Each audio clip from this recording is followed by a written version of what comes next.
I'm Dr. Duke with The New American, and I'm happy to be joined by Alex Newman. Alex, international correspondent, journalist for The New American. You just made a very important trip to Spain, where you were at the United Nations Climate Summit, right?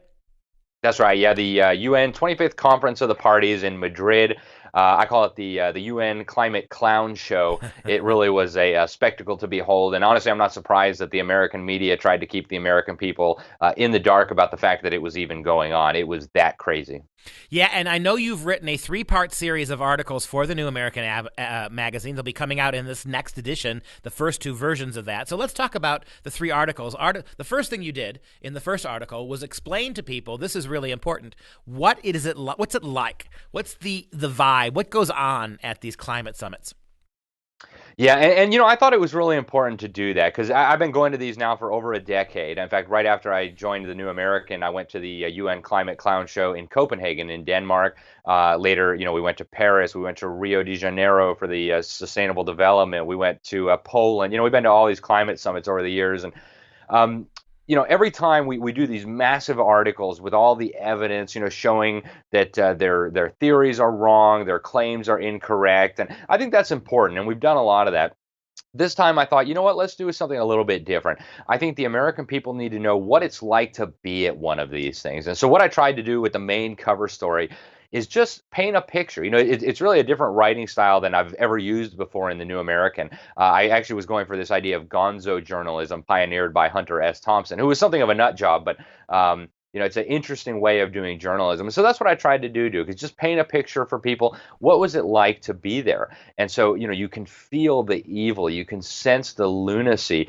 And so rather than getting into, this is why the man-made global warming hypothesis is wrong, it was more like, this is what we saw, this is what we experienced at the UN Climate Summit that the American people are not being told about, quite frankly. Well, give us a couple examples. Give us a couple of examples of some of the more bizarre things you saw in your time in Madrid. Yeah, one of the angles that I really focused on in this article was the exploitation of children. So, they had hundreds of little rugrats running all around the place, shouting and screaming and painting, all-seeing eyes on their hands. And we want climate justice and, jumping up on stage and haranguing delegates. And, you're like, what in the world is going on here? Why would they allow this? And I think the reason why is very simple. It's because, they want to make the crazy policy ideas that are coming out of this summit seem tame by comparison, right? They get to look like the adults in the room, holding back the idiotic children who want all these things. So on the one hand, they're using them as child props, and we must listen to the children. Quite by coincidence, we were doing Bible reading before going to the climate summit one day, me and the rest of the New American team, and I came across in Proverbs it says, foolishness is bound up in the heart of a child. Right?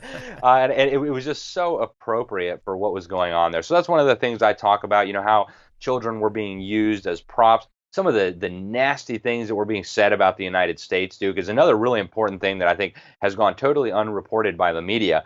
The American people and our elected president and the Republican Party were enemy number one at this climate summit. And I mean that without any sense of exaggeration or kidding. It wasn't climate change, it wasn't carbon dioxide, it wasn't communist China, which of course emits more CO2 than America and Europe combined and has promised to continue emitting more and more every year for at least the next decade. They weren't the problem, right? The problem was Donald Trump, the people who voted for him, and the Republican Party. And they would tell you from the stage. One guy, Scott Stewart, who we interviewed, spoke 12 times on some of the most prominent stages, says Trump is a sociopath. He's deranged. He's got a personality aberration. We even got to hear some high school gossip. The guy's like, I grew up not far from him, and the word on the street in the hood was, and so you can read the article and learn more. But I mean, the disrespect for the American people, who now for over 70 years have carried the bulk of the burden for this clown show that is the United Nations, was just unbelievable. And so that's what I tried to show people, Duke, because, what is it like to be at one of these things? What do you see? What do you hear? What are the protests like? What's the atmosphere like? And I thought it was important. It's the first time I've done anything like this, but I thought it was important for people to get a sense of this. Yeah, complete unreality, divorce from reality. Second major aspect of what you want to talk about in your 3-part series, and I think this is equally important, is the cultish nature. The cultish is the word you use, like a cult, cultish. The cultish way that the entire program is ran. There's no dissent. There is no. It's almost like you go into mantras of agreement. That it's almost like a Nazi rally, right? That everybody salutes the Führer at the same time, and they're all wearing the same armbands, and they all. I mean, it's almost like it's a, for lack of a better word, it's a cult. It's a religion, isn't it, in a way? It really is, Duke. And so I kind of picked up on that theme. Dr. William Happer, who spent 2 years on the National Security Council, he was advising Donald Trump on climate and other issues, professor of physics at Princeton University. He actually came to Madrid and gave a talk at an alternative conference. It was called the Climate Reality Conference. And he actually opened his talk by saying, what we're dealing with here is not a scientific movement. There's nothing scientific about this at all. In fact, this is, to quote Dr. Happer, a bizarre environmental cult. And he said, he said, this has become a religion now, right? These people have faith in these things. They've been convinced that, they're climate sinners, that their carbon footprint represents the evil that they've perpetrated, and that they need to atone for those sins. And they can do that by, paying global warming taxes, giving Al Gore money, surrendering money and freedom to the United Nations, having less children, these forms of penance that the UN will allow you to do to make up for your climate sins. And, I think he meant it kind of tongue in cheek, but the more you dig into this, the more you realize this really is like a cult, right? It's completely devoid of any evidence, right? In fact, as Dr. Richard Lindzen explained, he's a meteorology professor from MIT. He was one of the first to use the cult label to talk about the global warming alarmist movement. He said, you can show these people all the facts and all the evidence in the world, and it won't make one bit of difference, because this is not about facts. This is not about evidence or reason or the scientific method. This is a cult, right? The cult members are told by the cult leaders what they are to think, what they are to say, how they are supposed to behave, and then they follow those instructions. And another really interesting part of this, I think, Duke, and this is incorporated into the article, is that the cult leaders don't even believe this stuff themselves. And it's very easy to show that, right? If they believed these lies that they're selling to the cult members, they wouldn't fly around the world in private jets. Right? You have Al Gore and John Kerry and Leonardo DiCaprio and all these dictators and celebrities flying in on private jets, showing up in fleets of limousines to tell us that we need to ride our bicycle. Right? If they believed this stuff, they wouldn't be doing that. Second of all, if they believed this stuff, if they believed that CO2 is a toxic pollution that's going to kill us all, which is ludicrous, they would be very concerned about communist China.